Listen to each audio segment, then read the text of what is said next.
Hello everyone. Now we are going to start with question number 5 of cost sheet, and most probably it is the last question, and we have also covered 3 or 4 questions as part of your homework. So let's start with the question. The books of Vijay Manufacturing Company present data for April.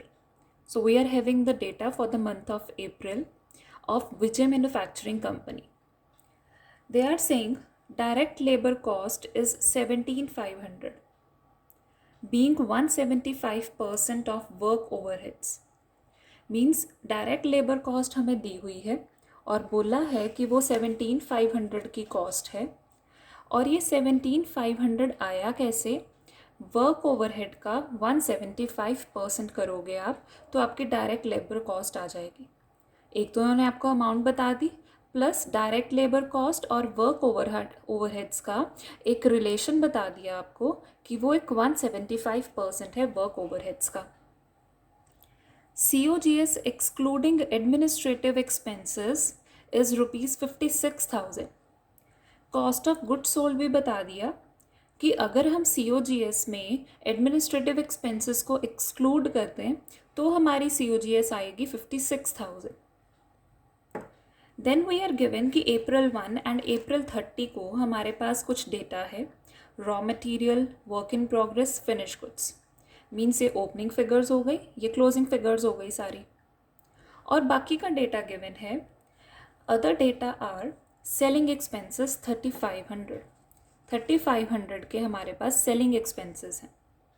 General and administrative expenses दिए गए हैं 2,500, और sales बोला है जो उस particular month की है, अप्रैल मंथ की जो सेल्स हैं वो हैं 75,000। So you are required to prepare और to compute value of material purchased, कि आपने मटेरियल को कितना परचेज किया था। Prepare a statement of cost and profit, और आपको कॉस्ट शीट प्रिपेयर करनी है। अब कॉस्ट शीट प्रिपेयर करना is not a difficult task, क्योंकि हमने जितने भी क्वेश्चंस अभी तक किए हैं हमने यही प्रिपेयर की है। The reason why I have picked this question is number part A. आपने इस क्वेश्चन में कितना मटेरियल परचेज किया था पहले, वो वैल्यू को खुद कैलकुलेट करना है। नॉर्मली हमें बताया जाता था कि आपका रॉ मटेरियल की ओपनिंग वैल्यू ये है, परचेजेस रॉ मटेरियल की इतनी हुई हैं और क्लोजिंग स्टॉक इतना है। बट इस क्वेश्चन में रॉ मटेरियल की ओपनिंग क्लोजिंग तो बताई है, बट हमें परचेज नहीं बताई, और बोला गया है कि हमने कैलकुलेट करनी है purchase. Only because of this reason that this question is being picked, and this is a very important question, again asked in exams many times. अब इस पार्ट को कैलकुलेट किए बिना आपकी कॉस्ट शीट नहीं बन सकती। पहले हम इसको कैलकुलेट करेंगे as part of your working note, और बाद में आपकी फाइनल कॉस्ट शीट बनेगी। अब इसको कैलकुलेट कैसे करना है? नॉर्मल वे से जैसे आप कॉस्ट शीट को बनाते हो वैसे ही आप एक रफ ड्राफ्ट बनाओगे कॉस्ट शीट का, रफ पैटर्न, और जहाँ जहाँ पर आपको जो जो आइटम दी है उसको पोस्ट करते जाना है, जो जो चीज़ें पेंडिंग है उसको पेंडिंग रहने दो। Let's see how to solve this question. Now what I have done, I have prepared the format of cost sheet, particulars, amount, but मैंने ऊपर इंट्रोडक्शन में कॉस्ट शीट नहीं लिखा, calculation of value of material purchased, क्योंकि इसकी calculation के बिना आपकी कॉस्ट शीट प्रिपेयर नहीं हो सकती। बनेगा ये फॉर्मेट कॉस्ट शीट में ही, बट इसकी कैलकुलेशन का जो नोट है वो यही जाएगा। अब सेम वे से जैसे कॉस्ट शीट प्रिपेयर करते थे, स्टार्टिंग में हम डालते थे रॉ मटेरियल कंज्यूम्ड या फिर डायरेक्ट मटेरियल। डायरेक्ट मटेरियल की वैसे फिगर्स नहीं दी हुई, हमें रॉ मटेरियल कंज्यूम निकालना पड़ेगा। रॉ मटेरियल कंज्यूम्ड का फॉर्मूला क्या होता है? Opening stock plus purchases minus closing stock. अगर स्क्रैप की एडजस्टमेंट होगी तो वो भी करेंगे, अगर कोई परचेज एक्सपेंस हुआ तो वो भी इसमें करेंगे, बट वो दोनों क्वेश्चन में गिवन नहीं थे, so I have skipped that part. अब opening stock of raw material, हमें रॉ मटेरियल का ओपनिंग बताया गया है 8,000 और क्लोजिंग बोला गया है 10,600। तो इस पार्ट को हम यहाँ पर कैलकुलेट कर लेते हैं। ओपनिंग इज 8,000, क्लोजिंग इज 10,600, ये होगा आपका सब्ट्रैक्ट। अब परचेज तो है ही नहीं मेरे पास, वही तो मैंने कैलकुलेट करनी है. What I will do, I will assume that amount as x, कि वो फिगर मेरी x थी. तो अगर मैं इन तीनों का यहाँ पर सम निकालूँ, 8,000 plus x minus 10,600, 8,000 plus x minus 10,600, तो वो मेरी वैल्यू आ जाएगी रॉ मटेरियल कंज्यूम्ड की. तो उसकी वैल्यू आप निकालोगे x माइनस 2,600. आपका x एज इट इज़ रहा, 8,000 माइनस 10,600 हो जाएगा 2,600. ये आ गया आपका रॉ मटेरियल कंज्यूम्ड. अब जो रॉ मटेरियल कंज्यूम्ड होता है उसमें ऐड किए जाते हैं डायरेक्ट लेबर और डायरेक्ट एक्सपेंस के खर्चे को. अब चेक करते हैं क्वेश्चन में हमें क्या गिवन है. क्वेश्चन में गिवन है डायरेक्ट लेबर कॉस्ट कितनी है, 17,500. अमाउंट दी हुई है तो इसको नॉर्मली ले लेते हैं. सो add direct labour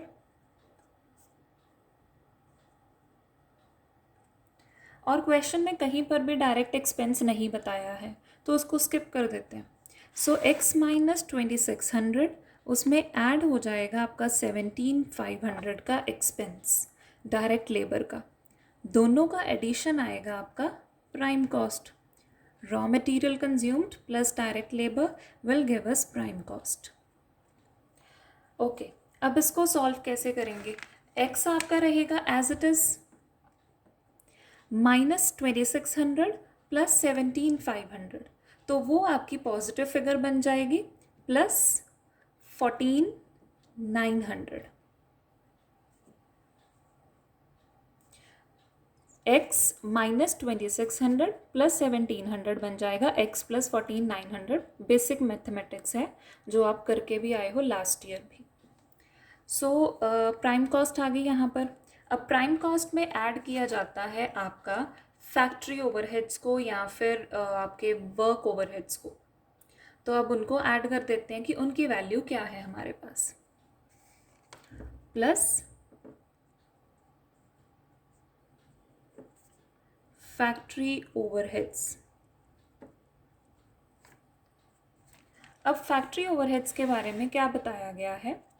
we are given the information that direct labour cost 17,500, जो हमने यहाँ पर पुट की है वैल्यू, वो क्या है 175% है वर्क ओवरहेड का.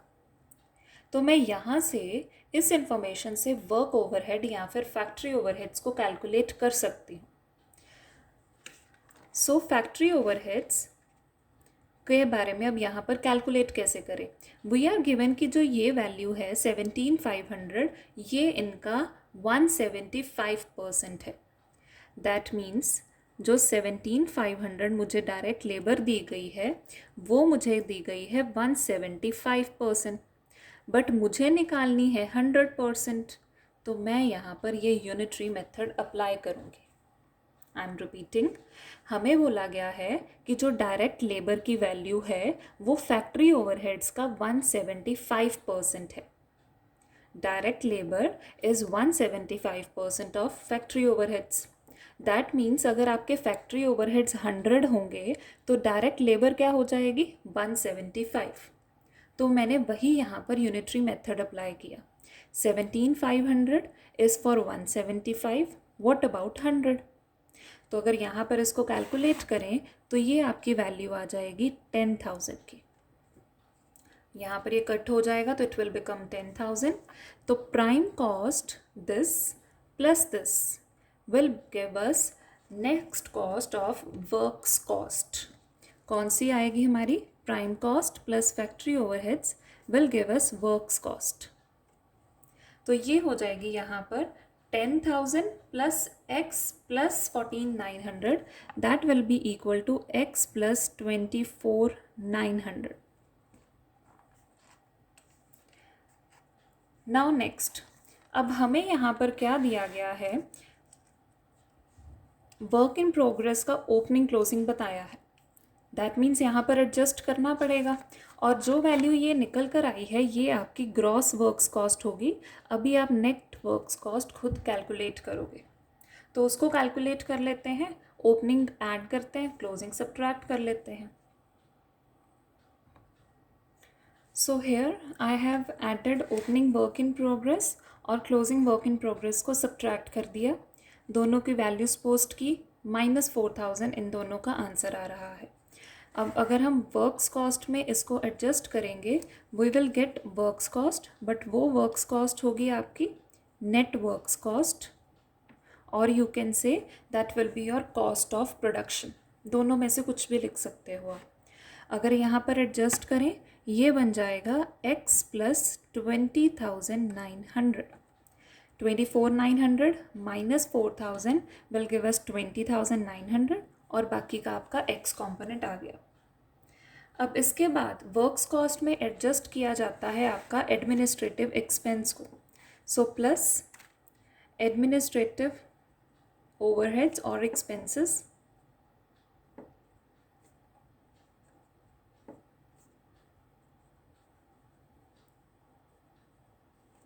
अब उनके बारे में क्या इन्फॉर्मेशन गिवन है। एडमिनिस्ट्रेटिव ओवरहेड्स हमें बोले गए हैं general and administrative expenses are 2500, तो इसको पोस्ट कर देते हैं। These are 2500 expenses. Now we will add it here. So works cost plus administrative expenses, ये हमें अब देगा एक्चुअल कॉस्ट ऑफ प्रोडक्शन। जो उससे पहले आया था वो नेट कॉस्ट था विदाउट एडमिनिस्ट्रेटिव एक्सपेंसेस, ये आपका हो जाएगा कॉस्ट ऑफ प्रोडक्शन।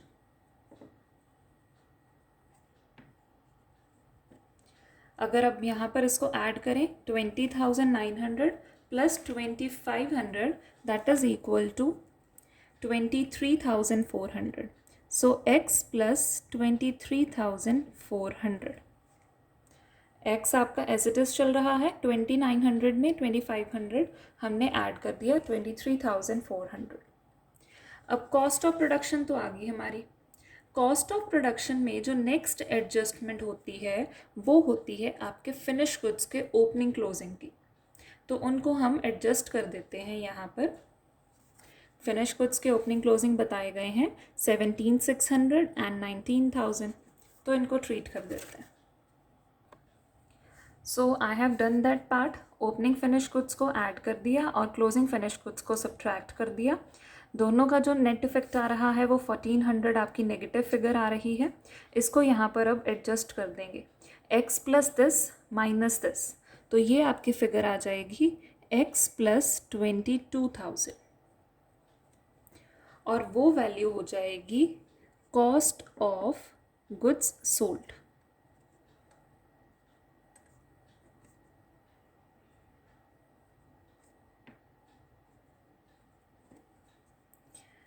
अब ये यहाँ तक तो वैल्यू आ गई हमारे पास। यहाँ से अब कैसे सॉल्व करना है आपको, सो दैट आपकी जो x की वैल्यू है वो टर्न अप हो जाए, क्योंकि हमें तो बताया गया है कि सेल्स हमारी 75,000 की हैं, तो और सेलिंग एक्सपेंसेस भी बताए गए हैं 3,500 के। हमें क्वेश्चन में एक और इन्फॉर्मेशन थी कि COGS excluding administrative expenses is 56,000। मतलब जो मेरे पास यहाँ पर ये COGS आया है, अगर मैं इसमें से अपना एडमिनिस्ट्रेटिव एक्सपेंसेस को माइनस कर दूँ तो मेरी जो वैल्यू होगी COGS की वो आनी चाहिए 56,000 के इक्वल। तो यहीं से ही मेरी x की वैल्यू को मैं कैलकुलेट कर सकती हूँ। तो यहाँ से हम इस फिगर को पिक करेंगे। So I am going to solve this amount here, और ये आप अलग से ही सॉल्व करोगे। What I have done, I have pick this amount, जो आपने COGS निकाला था जिसमें एडमिनिस्ट्रेटिव एक्सपेंसेस इंक्लूडेड हैं, मैंने उनको लिख लिया। अब मैं अगर इसमें से अपने एडमिनिस्ट्रेटिव एक्सपेंसेस को माइनस कर दूँ, एडमिनिस्ट्रेटिव एक्सपेंसेस थे आपके 2,500 के, तो मैं यहाँ से उस अमाउंट को माइनस कर देती हूँ 2,500 को। तो वो जो मेरी वैल्यू आएगी, whatever that value will be, again उसको हम कोट करेंगे x की टर्म्स में, 22,000 minus 2,500, it will be equal to x plus 19,500। तो ये वैल्यू आ गई मेरे पास। अब क्वेश्चन में मुझे बोला गया है कि जो भी COGS है जो आपका विदाउट एडमिनिस्ट्रेटिव एक्सपेंसेस है, जो हमने अभी निकाला है, this is our COGS which is excluding administrative expense. तभी हमने इसमें से एडमिनिस्ट्रेटिव एक्सपेंस माइनस किया है, क्योंकि क्वेश्चन में हमें बोला है कि COGS एक्सक्लूडिंग एडमिनिस्ट्रेटिव एक्सपेंस, मतलब ये part is equal to 56,000। This is given to us in the question. अब यहाँ से इजीली आप x की वैल्यू को कैलकुलेट कर सकते हो। वो आ जाएगा आपका 36,500। और हमने x किसको एज्यूम किया था? It was the value of raw material purchased.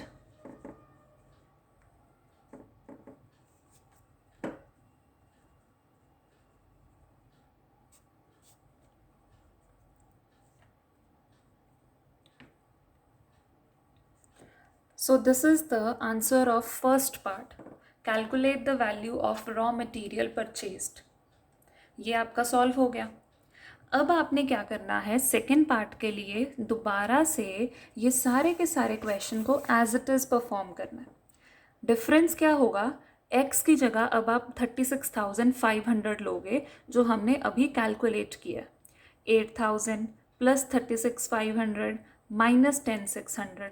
जैसे आपका नॉर्मल क्वेश्चन सॉल्व होता था, आप वैसे ही उसको सॉल्व करोगे। सेल्स दी हुई हैं, सेलिंग एक्सपेंसेस गिवन हैं, तो आपका जो प्रॉफिट आएगा वो भी आप इसमें कैलकुलेट करोगे। That part is important but very easy. सो वो आपका होमवर्क का पार्ट है। उसका जो भी आंसर होगा I will share in our next live class, जब भी वो शेड्यूल की जाएगी। So solve this question at your own, complete this question and then get ready for your next out session. Thank you.